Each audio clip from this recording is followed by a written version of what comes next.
বিসমিল্লাহির রহমানির রহিম। দেশ ও প্রবাসী যে যেখান থেকে দেখছেন, আপনাদের সকলকে পবিত্র ঈদ উল ফিতরের শুভেচ্ছা জানাচ্ছি, সেই সাথে ঈদ মুবারক জানাচ্ছি এবং সালাম দিচ্ছি। আসসালামু আলাইকুম ওয়া রাহমাতুল্লাহি ওয়া বারাকাতুহু। আশা করছি আমরা সকলে পবিত্র ঈদ উল ফিতর উপভোগ করব, যেহেতু আল্লাহ পাক কোরআনে কারীম ফুরকানে হামিদের সূরাতুল বাকারায় এরশাদ হচ্ছে, ওয়ালিতুকমিলুল ইদ্দাতা ওয়ালিতুকাব্বিরুল্লাহা আলা মা হাদাকুম ওয়া লাআল্লাকুম তাশকুরুন। আল্লাহ পাক এরশাদ করছেন, যাতে আমাদের নির্দিষ্ট রোজা পরিপূর্ণ হওয়ার পর আমরা যেন ঈদ এবং সাথে তাকবীর যেন উদযাপন করি। নিশ্চয় আমরা সেই তাকবীর আমরা দিচ্ছি, যে তাকবীর আমরা ঈদগাহে যাওয়ার সময় আমরা প্রথম তাকবীর বলে বলে, অর্থাৎ ঈদ উল ফিতরে আমরা যখন ঘর থেকে যখন বের হব তখন থেকে আমরা ঈদগাহে যাওয়া পর্যন্ত, ঈদগাহ থেকে আসা পর্যন্ত আমরা বড় করে তাকবীর বলবো, আল্লাহু আকবার আল্লাহু আকবার, লা ইলাহা ইল্লাল্লাহু আল্লাহু আকবার আল্লাহু আকবার ওয়া লিল্লাহিল হামদ। সুপ্রিয় দেশবাসী, দেশ ও প্রবাস থেকে যারা দেখছেন সকলকে আমরা জানি, ঈদ উল ফিতরের একটা গুরুত্বপূর্ণ মুসলিমদের আমাদের জন্য বড় একটা ঈদ। ঈদ এটা হচ্ছে খুশি। আমাদের কারো কারো পরিবারে সেটা কারোর জন্য কালো হয়ে যায়, কালো মেঘে আমাদের ছেয়ে যায় সমাজ ব্যবস্থা। আপনি খেয়াল করে দেখুন, যেই দেশে অনেক বাবা আছে, অনেক মা আছে, সন্তানরা যখন কোনো ভুল করে, ঈদের দিনে আমরা সর্বপ্রথম যাদের কাছে আমরা যাব, যার কাছে ক্ষমা চাইব, সেই হচ্ছে আমাদের পিতা মাতা। কারণ আল্লাহ পাক কোরআন পাকের সাথে সূরাত বনী ইসরাঈল, রব্বিরহামহুমা কামা রাব্বায়ানি সাগীরা, তোমরা পিতা মাতার জন্য তোমরা দোয়া করো।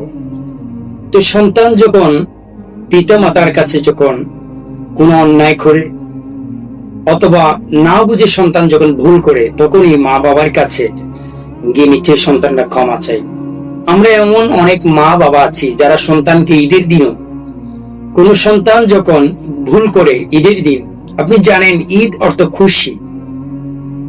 এখানে কোন সন্তান চাচার সাথে, জেঠার সাথে, ভাই ভাইয়ের সাথে, বন্ধু বন্ধুর সাথে, এলাকার সাথে, সে যে কোনো ভাবে যদি ভুল করে, ঈদ যখন আসবে আমরা সব কিছু ভুলে যাব। কারণ আল্লাহ পাক নিজে ক্ষমাশীলকে পছন্দ করেন, নিশ্চয় আমরাও ক্ষমাশীলকে পছন্দ করব। আল্লাহ যদি বান্দাকে ক্ষমা করতে পারে, আমরা কেন পারবো না? আমাদের সমাজে দেখা যায়, আমরা অনেক ভিডিওতে দেখতে পাই, সমাজের অনেক কালচার দেখতে পাই, কোন সন্তান যখন মা বাবার সাথে যখন না বুঝে সে যখন ভুল করে, ভুলের মাসুল হিসেবে সে পরবর্তী যখন বুঝতে পারে, ঈদের সময় সেই সন্তানরা মায়ের কাছে, বাবার কাছে ফিরে যায়, মার কাছে ক্ষমা চায়, কিন্তু দেয় না। মা বাবা, অনেক পিতা মাতা আছে, সে বলে আমি সন্তানকে কখনো ক্ষমা করব না। আচ্ছা, আপনি কি জানেন, আপনি যাকে ক্ষমা করছেন না, সে তো আপনার সন্তান, নিচে সে ক্ষমার যোগ্য, সে এটা সংশোধন হওয়ার জন্য মা বাবার কাছে এসেছে। মা বাবার উচিত সন্তানকে ক্ষমা করা। আমরা যদি একটুখানি যদি দেখতে পাই, যার নাম হযরত ইয়াকুব আলাইহিস সালাম, যিনি ইউসুফ আলাইহিস সালামের পিতা ছিলেন, ওনার যে সন্তানরা ছিল, হয়তোবা আপনার একটা সন্তান আছে, আপনার একটা দুইটা সন্তান আছে, 5টা আছে, 10টা আছে। ইয়াকুব আলাইহিস সালামের 12টা সন্তান ছিল। 11টা সন্তানই তারা পিতাকে কষ্ট দিয়েছিলেন, যে ইউসুফ আলাইহিস সালামকে নেকড়ে বাঘে খেয়ে ফেলেছিল, অথচ তাকে বিক্রয় করে দেওয়া হয়েছিল। সেই ইউসুফ আলাইহিস সালামের বিরহে ইয়াকুব আলাইহিস সালাম 80টা বছর তিনি কান্না করেছিলেন আল্লাহ পাকের কাছে, শুধু সন্তানের বিরহে। আচ্ছা, আপনি তো সন্তানের বাবা, আপনি কয় বছর এই সন্তানের জন্য কান্না করেছিলেন? কিন্তু ইয়াকুব আলাইহিস সালাম 80 বছর কান্না করার পর আবার সেই রাজপ্রাসাদে যখন মিশরে ইয়াকুব আলাইহিস সালাম সংবাদ পেল সূরা ইউসুফের মধ্যে স্পষ্ট এগুলো রয়েছে। ফালাম্মা আনজা আল বাশীরু আলকাহু আলা ওয়াজহি ফারতাদ্দা বাসীরা, সূরা ইউসুফ 92 নং আয়াতের মধ্যে ইউসুফ আলাইহিস সালাম পিতার জন্য একটা উপহার পাঠিয়েছিলেন। সেই উপহার পাওয়ার পর আল্লাহ পাকের হুকুমে তিনি চোখের দৃষ্টি ফিরে পায়। এখন আমাদের প্রশ্ন, 11টা যে ভাই ছিল সে ভাইয়ারা অনুতপ্ত হয়ে ইয়াকুব আলাইহিস সালামকে সর্বশেষ বলেছিলেন, হে আমার পিতা, আমরা ভুল করেছি, আমরা এখন ভুল বুঝতে পেরেছি। হে পিতা, ক্বালু ইয়া আবানা আস্তাগফির লানা যুনুবানা ইন্না কুন্না খাতিঈন, হে পিতা, আমরা তো ভুল করলাম, আপনি মেহেরবানি করে এই ভুলের মাসুল আপনি একটু আল্লাহকে বলুন যে আমাদেরকে একটু ক্ষমা করে দিতে।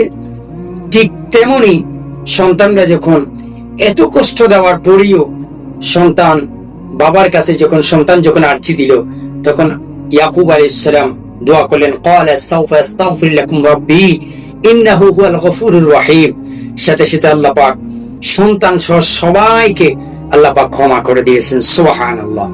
আমরা ঈদের সময় আমাদের চির যদি শত্রু যদি হয়, আমরা নিশ্চয় ক্ষমা করে দিব।